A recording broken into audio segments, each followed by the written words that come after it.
I really love this time of year. Spring is wonderful. You can go outside, enjoy the warmth of the sun. You're watching the leaves come on the trees. It's just a great time of year. Of course, it also gives me hay fever, but that's okay. I don't mind that. But whenever it starts to turn to spring, I go back to the time when I was working in youth ministry, because that was always the time you really began to build up for all of the big trips that you would do during the summer. I actually had a youth group friend. He ran a youth group, a youth pastor, and he did what was just, to me, was the most daring thing that you could do as a youth pastor. He called it his mystery trip. And what he would do is he would plan the trip with the other youth leaders, and he would invite the students to sign up to go on this trip, but he wouldn't tell them where they were going. It was a mystery trip. In fact, when he first started doing this mystery trip, he had been at his church for several years, but when he first started doing this mystery trip, he wouldn't even tell the parents where they were going. Now, this was before cell phones, and so what he would do is he would say every night he would call in and see if there was anything that they needed to know about, but other than that, it was a total mystery.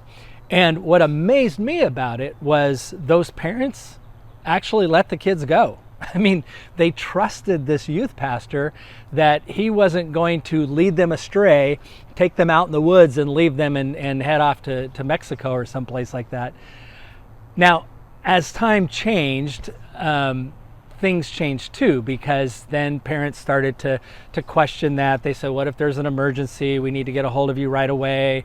And so eventually that idea of the mystery trip kind of began to fall away. It wasn't until much later on that I heard of another youth pastor trying a mystery trip, and this was after cell phones, and so parents could at this point call anytime and get a hold of the group so they could, if there was an emergency. All of that was made possible because that youth pastor had built up trust.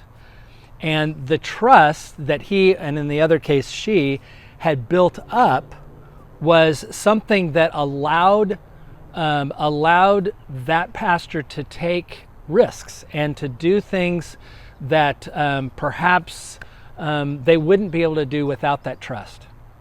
Now, all of that, remembering that, kind of reminded me of the journey that the Israelites go on following Moses. Now, they're following Moses, but Moses is following God. And what's interesting about this story is if you look really closely at it, it almost seems as if the relationship between God and Moses and then between God and the people is really a fairly new relationship.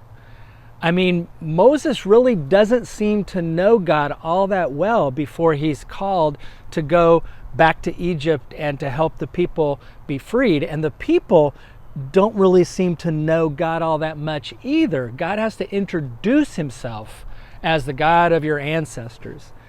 And so trust was kind of needing to be built over time. And that was something that took quite a while, and some would say even 40 years, for them to build the kind of trust that they needed in their God. It took an entire generation. Well, at one point, God is actually, I guess you could say, building trust with Moses. And part of it is God needs to communicate how he needs the people to live. And so at the beginning of Exodus chapter 19, we begin to see God calling Moses to go up to Mount Sinai so that he can give him not just the 10 commandments, but the entire law.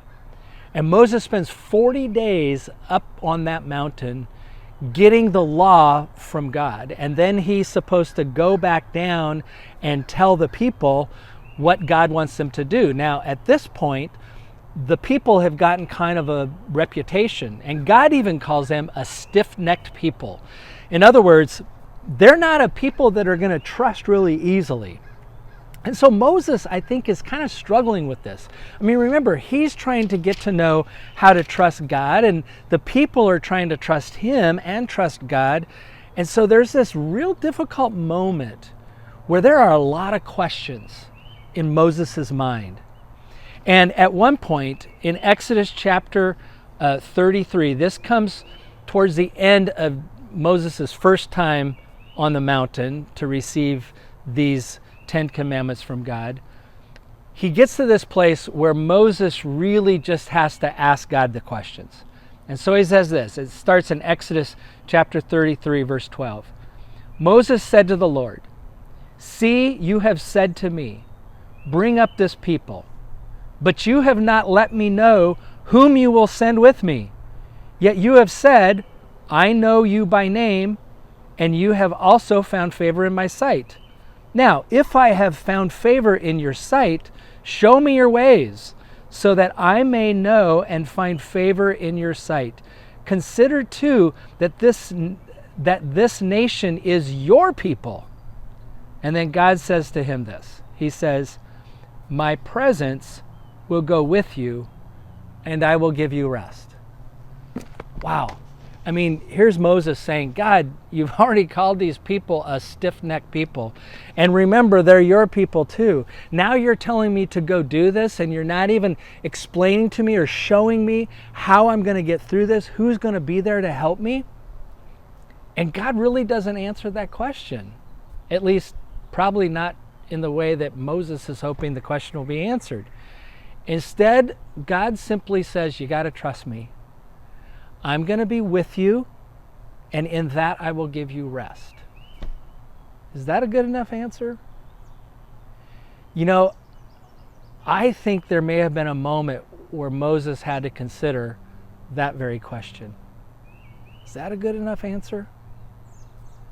Do we trust God enough to trust in God's presence, to trust in God's rest, in order to live out what God's calling us to live? You see, we're full of questions. And just like Moses, sometimes we don't get the answers that we really hope we'll get. And yet, we know from Moses' example that he did trust God, even with the stiff-necked people. And he went out into the wilderness, leading them, knowing that God is with him. And when he was worn out, it was the fact that God did give him rest. We come to God with our questions, and oftentimes that's the answer we get. I'll be with you. You can rest in that. I'll not leave your side. You can trust in that. Hopefully that's enough.